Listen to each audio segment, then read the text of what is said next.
नमस्कार दोस्तों, कैसे हो आप लोग। आज हम इस वीडियो में ज्योमेट्री चैप्टर से क्वेश्चन प्रैक्टिस करेंगे पैरेललोग्राम कंसेप्ट पे, जिस पे हमने 2-3 वीडियो कर दी हैं भाई। और उनमें हमने 2-3 वीडियो प्रैक्टिस कंसेप्ट और क्वेश्चन प्रैक्टिस दोनों कर लिए हैं। तो आगे देखो भाई, ये क्वेश्चन था, in the given figure A B C D is a parallelogram such that P Q R S, ये मिड पॉइंट है, ये फिगर है हमारी, ठीक है। Are middle point of the side A B B C C D A D respectively. Calculate the area of shaded region. Shaded region है अलग अलग, ये जो मैंने क्रॉस कर रखी है ये सैडिड रीजन है, इनका एरिया बताना है। If area of parallelogram is 140 centimetre square. यहाँ पे दो कंसेप्ट लगेंगे, पहले आप दोनों कंसेप्ट समझ लो, फिर आपको आराम से समझ में आएगी। ये भैया हमारा पैरेललोग्राम, ये मिड पॉइंट इस साइड का, ये मिड पॉइंट इस साइड का, ठीक है। और जब इस मिड पॉइंट से इसको मिलाया जाता है, मिड पॉइंट से मिड पॉइंट को मिलाया जाता है, और इस मिड पॉइंट से इस वर्टेक्स को मिलाया जाता है, जो एरिया इस ट्रायंगल का होगा वही एरिया इसका ट्रायंगल का होगा, वही एरिया इस ट्रायंगल का होगा, वही एरिया इस ट्रायंगल का होगा, जस्ट बिकॉज ऑफ ये मिड पॉइंट है इसलिए। ये बात आपने ध्यान रखनी है, एक बात। दूसरा जो कंसेप्ट लगेगा वो ये लगेगा भाई, ये हमारा ट्रायंगल है, ठीक है, और ये ए है, ये बी है, ये सी है, ये मिड पॉइंट है भाई ए बी का, ठीक है। ये मिड पॉइंट है भाई, मिड पॉइंट, ये बी का मिड पॉइंट है। बी सी के पैरेलल जब हम लाइन खींचते हैं ये मिड पॉइंट से, तो यहाँ पे भी मिड पॉइंट पे जाके मिलेगी बिल्कुल। तो भाई इनका रेशो क्या होता है, इस छोटे ट्रायंगल और बड़े ट्रायंगल का रेशो क्या होता है, इनका रेशो होता है भाई 1:4। होता है कि नहीं होता है? हाँ जी बिल्कुल होता है। ये तो बहुत पुराना कॉन्सेप्ट है, स्टार्टिंग में ज्योमेट्री पढ़ना स्टार्ट किया था हमने जब से ट्रायंगल का जो ट्रायंगल के जो कंसेप्ट पढ़े थे हमने। तो इसका एरिया 1 है, पूरे ट्रायंगल का एरिया 4 है, एरिया का रेशो 4 है, तो इसका इतने का पार्ट का कितना आ जाएगा, इसका 3 आ जाएगा। ये दो कंसेप्ट आपने ध्यान रखने, ये दो कंसेप्ट लगेंगे यहाँ पे। अब आ जाओ आप इस फिगर में। इस फिगर में अगर आप देखते हो तो ये जो ए क्यू है ये पैरेलल है भाई इस एस क्यू के, ठीक है, ये पैरेलल है। और यहाँ पे जो पी बी और जो डी आर है ये दोनों पैरेलल हैं, ठीक है भाई। ये बात आपने ध्यान रखनी है। अब जो हमने ये कंसेप्ट पढ़ा है, इस कंसेप्ट को कहीं पे अप्लाई कर सकते हो, मारो नज़र। ये हमारा ट्रायंगल सी, और भाई इसको देखो आप, इस पॉइंट को नाम दे दो कोई भी, सी ओ दे दो, सी ओ बी।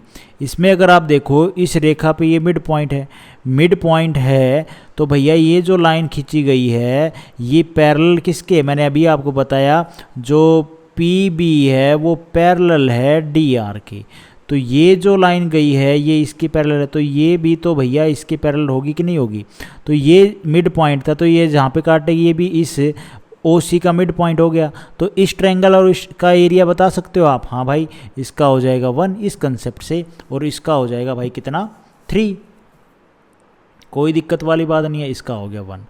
ऐसे ही जब आप इधर आओगे, ये डी, ये मिड पॉइंट है भाई, मिड पॉइंट है, तो इसका एरिया हो जाएगा 1 और इसका हो जाएगा 3, होगा कि नहीं होगा। ऐसे ही जब आप इधर आओगे तो इसका एरिया हो जाएगा 1, इसका हो जाएगा भाई 3।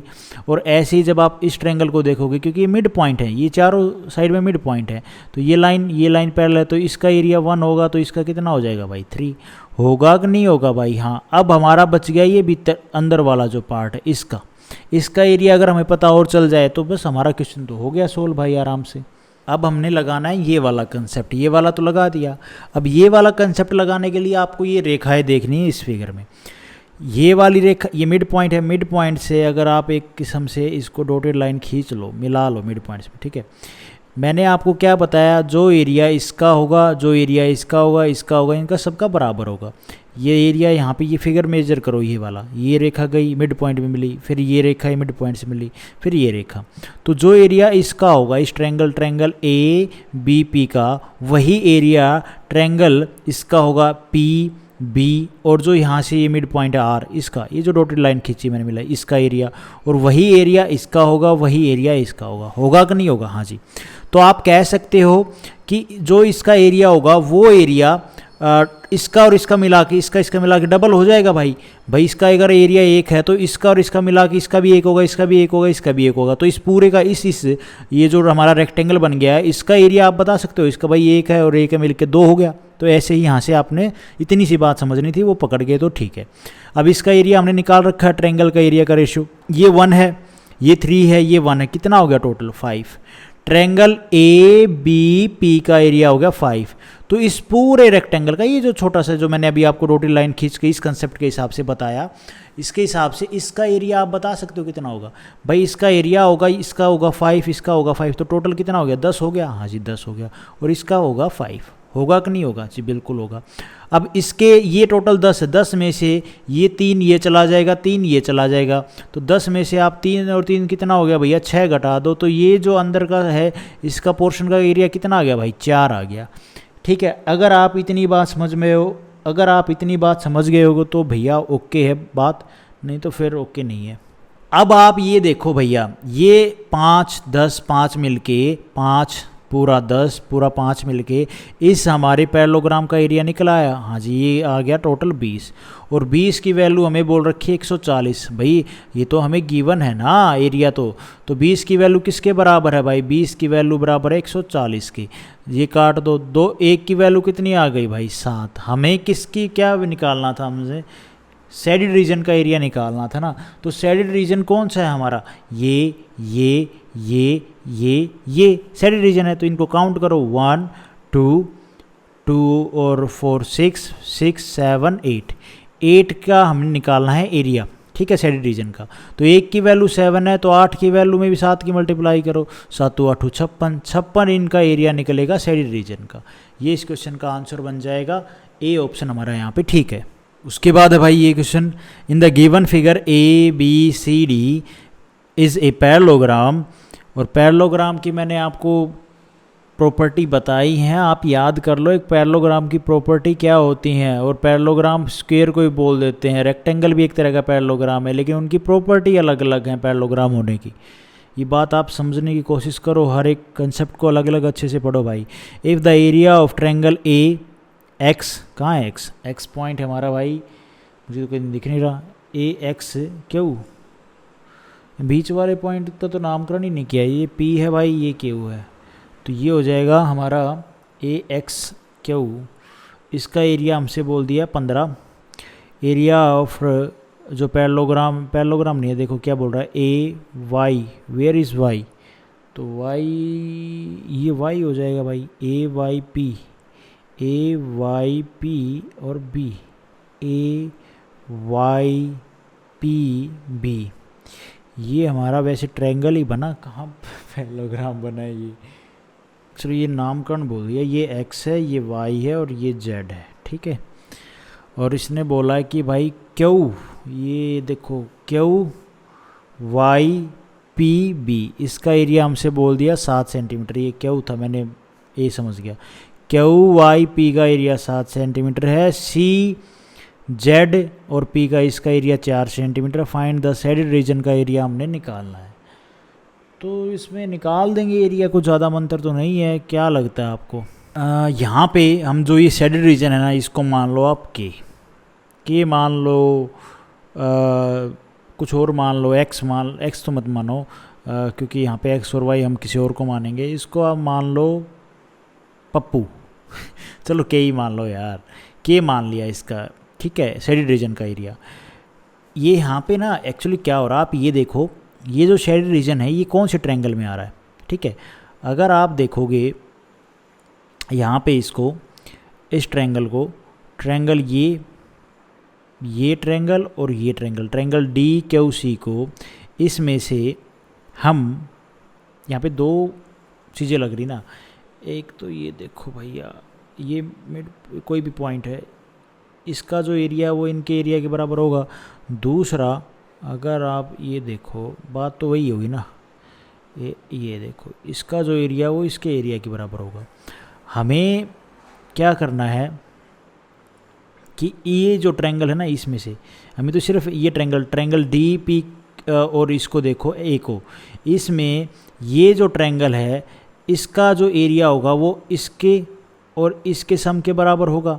तो इसको हमने के मान लिया, इसको हम मान लेते हैं एक्स, ये एक्स दूसरा है, बड़ा वाला एक्स है, ये बड़ा वाला वाई है, ठीक है, और इसका एक्स है और इसको छोटा वाई मान लेते हैं, ठीक है। तो ये पूरा इस ट्रायंगल को एरिया देखो क्या हो जाएगा, ए पी डी का हो जाएगा एक्स प्लस में वाई प्लस में के हो जाएगा। ये बराबर होगा इसके एरिया के और इसके एरिया के। तो इसका एरिया कितना हो जाएगा भाई, अगर आप ये देखो, गड़बड़ तो नहीं कर दी, नहीं, अब आप देखो ये एरिया है भाई, आधा आधा तो होता ही ना, ये भी आधा होता है, ये भी, ये इन दोनों के सम के बराबर होता है। अगर आप इसको, अब इसको देखो ऐसे, डी क्यू सी को, इसका जो एरिया होगा, बात तो ये ही थी, अब हम इसको ऐसे देख रहे हैं रोटेट करके, तो इसके और इसके सम के बराबर होगा, हाँ जी होगा, बिल्कुल समझ रहे हो आप बात को। आप कहोगे कि यार फिर आपने इन दोनों का, फिर मेरे को ये भी लेट करनी पड़ेगी ना, फिर वो दिक्कत वही है। लेकिन मैंने इस चीज़ को रोटेट करके देखा कि इसका जो एरिया है, अगर इस फिगर को हम ऐसे देखते हैं, इस ट्रायंगल को, ट्रायंगल डी पी ए को, तो उसमें जब मैंने इसको लेट कर लिया, इसको लेट कर लिया, इसको लेट कर लिया, ठीक है, इन तीनों का सम करेंगे तो इसका एरिया आ गया, और ये एरिया बराबर होगा इसके। मतलब कहने की बात ये है कि ये पैरेललोग्राम का आधा है ये एरिया इस ट्रायंगल का। ये ट्रायंगल क्या है, पैरेललोग्राम का आधा है कि नहीं है भाई। ये और ये दोनों को सम करेंगे तो इसके बराबर आएगा। जब हम इस फिगर को ऐसे देख लो, चाहे आप जब इस फिगर को, क्योंकि फिगर इस तरह से बना रखा ना, एक बार तो हमने ये ट्रायंगल देखा, अब आप इस फिगर को इसके देखो, डी क्यू सी को देखो, इसमें जब हम देखेंगे तो हमें ये एरिया हमने लेट किया था, ये पता है, ये पता है, ये पता है, ये पता है। तो हम जो ये वाला था हमने ऐसे बनाया एक्स वाई के, इसमें से जब हम इन दोनों का सम घटा देंगे तो भैया एक बात बताओ, हमारे पास जो रीजन आएगा वो शेडेड रीजन ही तो बचेगा, जो के की वैल्यू ही तो निकलेगी, क्योंकि हमें ये एक्स और वाई तो हमने इस फिगर में लेट कर ली। लेट करने के बाद हमें ये ढूंढना है कि किस तरह से इन दोनों आकृतियों की वजह से हम इस यहाँ पे के की वैल्यू निकाल लेंगे। तो एक्स प्लस वाई प्लस में के, समझ रहे हो यार, नहीं समझ रहे मेरी लैंग्वेज को, कभी आपको यार भाई चीज़ आप ठीक बता रहे हो लेकिन समझा नहीं पा रहे हो, दोबारा देख रहे हो, कोशिश तो कर ही सकते हैं, और तो क्या है। ये कंसेप्ट मैंने आपको बता दिया है। ये जो हमारा कहीं पे भी कोई पॉइंट है, ठीक है, ये किसी भी रेखा पे जब हम इस पैरेललोग्राम में इनको मिलाते हैं, ट्रायंगल बनाते हैं, ये जो ट्रायंगल का एरिया है ये इसके दोनों, ये जो बचा हुआ एरिया उनके सम के बराबर होता है। ये फिगर बस इसी का है सारा। जब एक बार हम इस ट्रायंगल डी, जो हमने इसको के मान लिया, इसको वाई मान लिया और इसको एक्स मान लिया, ट्रायंगल डी पी ए का एरिया कितना हो जाएगा, एक्स प्लस में के प्लस में वाई। हाँ, इसको हमने बराबर, जो बचेगा, जो एरिया बचेगा उसके बराबर रखना है। अब हम इसको बचा हुआ एरिया का देखते हैं तो फिर हमने इसको भी लेट करना पड़ेगा, ये तो, और इसको भी लेट करना पड़ेगा। लेकिन जब हम इस आकृति को, इस ट्रायंगल को छोड़ के हम ट्रायंगल डी क्यू सी को देखते हैं तो इसमें हमने देखते हैं ये एरिया हमें पता है, ये पता है, तो बात तो वही है, बस वो फिगर को दूसरी तरह से देखा जा रहा है। तो x प्लस वाई के किसका एरिया, ये किसके बराबर हो जाएगा, ये बराबर हो जाएगा भाई x प्लस में 15 प्लस में 4 प्लस में y प्लस में 7, इसके बराबर हो जाएगा। अब हमें एक्स वाई कट जाएगा, के का मान निकालना है, के का मान निकल जाएगा, एक्स वाई कट जाएगा भाई, और यहाँ पे 15 और 7 कितना हो जाएगा भाई, 22 और 4 कितना हो जाएगा, 26, ठीक है, 26 सेंटीमीटर स्क्वायर इस क्वेश्चन का आंसर बनेगा। ए ऑप्शन हमारा यहाँ पे ठीक हो जाएगा। उसके बाद है ये question, in the figure A B C D parallelogram, A B हमारा 15 है और बी सी हमारा यहाँ पे 9 है। ए आर कहाँ है, A R D P C P R angle bisector, find P R की वैल्यू निकालनी है। ये डायगोनल कह लो, इस अंदर का जो ये स्क्वायर बन गया ना, इसका डायगोनल निकालना है। यहाँ पे मैंने स्क्वायर बोल दिया ना, स्क्वायर नहीं रेक्टेंगल बनेगा। देखो, किसी भी पैरेललोग्राम के चारों एंगल बाइसेक्टर खींचेंगे और उनसे बना जो क्वाड्रिलेटरल है, ये हमने जो पैरेललोग्राम इसके एंगल बाइसेक्टर खींचे तो उनसे ये एक जो क्वाड्रिलेटरल बना, ये हमारा क्या होता है, ये एक रेक्टेंगल होता है। पी क्यू आर एस, ये हमारा एक रेक्टेंगल है। मैंने गलती से स्क्वायर बोल दिया, उसके लिए क्षमा माफी। पैरेललोग्राम की साइड ए और बी है, ये 15 और 9 थी तो ये भी 15 होगी, ये भी 9 होगी, ठीक है। पैरेललोग्राम की साइड पैरेलल होती है और इक्वल होती हैं। तो rectangle P Q R S के जो डायगोनल होगा ना, वो डायगोनल इक्वल होते हैं किसके भाई अगर पैरेललोग्राम की साइड ए और बी है तो रेक्टेंगल जो अंदर बना है ना बाइसेक्टर से, एंगल बाइसेक्टर से, जो ये हमारा रेक्टेंगल बना है पी क्यू आर एस के जो डायगोनल इक्वल होते हैं, इसके जो डायगोनल हो गए ना, ये डायगोनल हो गया, ये इसका डायगोनल हो गया, ये डायगोनल इक्वल होते हैं। पी आर जो है वो बराबर होता है एस क्यू के, और कह सकते हो आप a माइनस बी के, ठीक है। जो पी क्यू जो पी आर डायगनल और एस क्यू डायगनल है ये बराबर होते हैं, और ये क्या होंगे भैया, ये होंगे जो ये साइड थी ना ए और बी, इनका डिफरेंस। ए और बी मतलब 15 माइनस में 9 कितना हो जाएगा भाई, ये बचेगा 6। तो इसका जो डायगनल पूछा है ना हमसे पी आर, ये कितना आ जाएगा 6। ये कंसेप्ट कह लो जो मैंने बोले हैं आपको, या बात क्वेश्चन को सोल्व करने के लिए कह लो, 6 इस क्वेश्चन का आंसर बनेगा। सर्कल बना लेते हैं अच्छा सा, उसके अंदर एक पैरेललोग्राम बना लेते हैं। मान लो ये डी पॉइंट आएगा पैरेललोग्राम का, ये यहाँ से याद रखना ये बराबर है इसके इक्वल और ये इसके इक्वल, ठीक है। ये हमारा डी पॉइंट है। अब इसने बोला है कि सी डी को, सी डी ये ए और बी है, ठीक है, नहीं ये हमारा सी है, ये हमारा बी है और ये ए है। सी डी को प्रोड्यूस किया जाता है एट ई पॉइंट, तो इसको जब आप प्रोड्यूस करोगे तो ई पॉइंट आ जाएगा सर्कल के ऊपर। Which is following is correct, तो भैया कौन सी यहाँ पे इधर विधर में कौन सी सही है। मैं इस डायग्राम को यहाँ पे बना रहा हूँ क्योंकि फिर ये आपको ये नहीं दिखेंगे फिगर। इसको यहाँ पे आगे बढ़ा लिया, सर्कल पे टच कर गया एट ई पॉइंट, ठीक है। अब आप एक बात बताओ भाई, यहाँ पे हम क्या कर सकते हैं। इसमें क्वेश्चन में बोला है कि ए ई बराबर ए ई, ये मिला दो, ए ई बराबर ए डी होगी, ए डी, और सी डी बराबर डी ई, सी डी बराबर डी ई। ये बताने इनमें से कौन सी करेक्ट। सबसे पहली बात ये बताओ, जो पैरेललोग्राम होता है उसके आमने सामने के एंगल क्या होते हैं, बराबर होते हैं। ये हमारा थीटा है तो ये कितना होगा, थीटा होगा। ये 180 डिग्री माइनस में थीटा, तो ये 180 डिग्री माइनस में थीटा। होती है इतनी बात तो भाई। अब आ जाती है बात यहाँ पे साइक्लिक क्वाड्रिलेटरल, ठीक है भाई। ये बात आपने अभी तक पढ़ ली होगी। वैसे जो साइक्लिक क्वाड्रिलेटरल है ये क्या होता है। साइक्लिक क्वाड्रिलेटरल में क्या होता है, जो हमारा क्वाड्रिलेटरल होता है वो सर्कल की परिधि के ऊपर होता है, ठीक है भाई। और उसके आमने सामने के जो एंगल होते हैं भैया, उनका सम कितना होता है, 180 डिग्री के बराबर होता है। और जब भाई आमने सामने के जो एंगल है उनका सम 180 डिग्री होता है, तो अब ये जो साइक्लिक क्वाड्रिलेटरल है, यहाँ पे देखो ए बी सी ई एक साइक्लिक क्वाड्रिलेटरल है। इसके आमने सामने के जो एंगल होंगे उनका सम 180 डिग्री होगा। ये थीटा है तो ये कितना हो जाएगा भाई, ये 180 डिग्री माइनस में थीटा होगा कि नहीं होगा। अब आप इस पे देखो, ये जो हमारी सी से लेके ई है ये, या फिर ये जो ई डी है, इस पे ये एंगल थीटा है, तो ये स्ट्रेट लाइन है। स्ट्रेट लाइन के हिसाब से ये एंगल इतना कितना हो जाएगा, ये 180 डिग्री माइनस में थीटा होगा। ये 180 डिग्री माइनस में थीटा, ये 180 डिग्री माइनस में थीटा। दो एंगल बराबर, दो साइड बराबर। इसके सामने की जो साइड होगी वही इस एंगल के सामने की जो साइड होगी, ये दोनों क्या होंगी, बराबर होंगी। तो यहाँ पे हमें क्या रिजल्ट मिला, जो ई और ए है वो बराबर है भाई ए डी के, ठीक है। ये हमें एक रिजल्ट मिला। तो यहाँ पे पहली बात तो ठीक है। उसके बाद इसने बोला C D equal to D E. Second statement बोल रहा है कि सी डी है वो डी के बराबर हो जाए, सी डी डी ई के बराबर।